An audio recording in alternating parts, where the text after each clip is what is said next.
You probably hear people say all the time that they can't lose weight, and maybe it's because they'll say they have hypothyroidism. And that condition is in fact a real thing. But with social media right now, it's trending all over the place. So let's talk about what it really means to have hypothyroidism, and also, are people getting bad medical advice from their virtual peers? Have a look. Hypothyroidism is a condition where the thyroid gland does not secrete enough hormone, but it's not a one-size-fits-all diagnosis, meaning there's a wide range of symptoms that are personal to the individual. Symptoms can include weight gain, fatigue, dry skin, constipation, and muscle weakness. A number of detox diets and miracle cures are being peddled online as hypothyroid cures. But are these untested treatments healthy or just a hypothyroid hoax? All right, so when you start talking about hypothyroidism, hyperthyroidism, hormones, and there are all these cures out there, it becomes such a dangerous place because these are legit major medical problems. And social media is now saying white sea moss. Well, this is a hypothyroid cure, claiming that because it's rich in iodine, it helps the thyroid function better.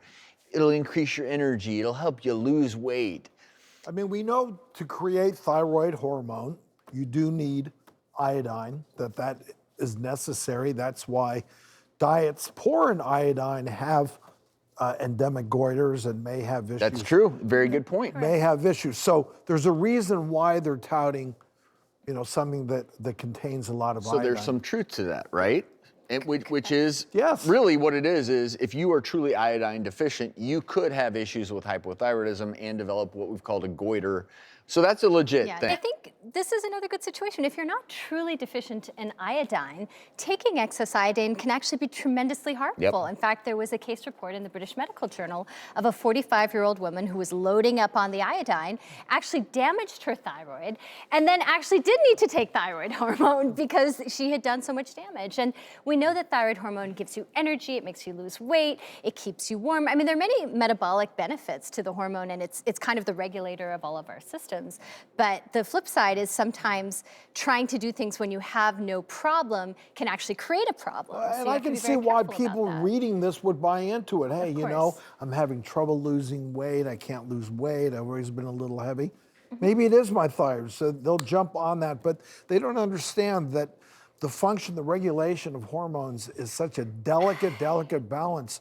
The minute you start taking more hormones, your own body shuts down the natural process of regulating that and creating more hormone to keep it in the right balance. And people don't understand that. Yeah, and here's the God's honest truth. If you're having difficulty losing weight despite changing your diet, despite increasing your activity levels, and maybe you're even putting on weight, you need to go see a doctor. There's often a medical reason, and it could be hypothyroidism. Your doctor will send off blood tests, and if it turns out that your thyroid levels are low, and in this case your TSH levels would be high because your body's trying to create more thyroid hormone, you got to figure out the cause. Correct. Once you figure out the root cause, you can then treat that root cause. And look, you may end up needing to go on thyroid hormone supplements. But if you have an underactive thyroid, and let's just assume it's not due to iodine deficiency, which is so rare, very, very rare in this country, because we have iodine in our table salt, for instance. And it doesn't take a lot. So if you truly are concerned, don't go to the social media sites saying, I'm just gonna take some white sea moss. That's when you've gotta go get your blood levels checked and get treated appropriately.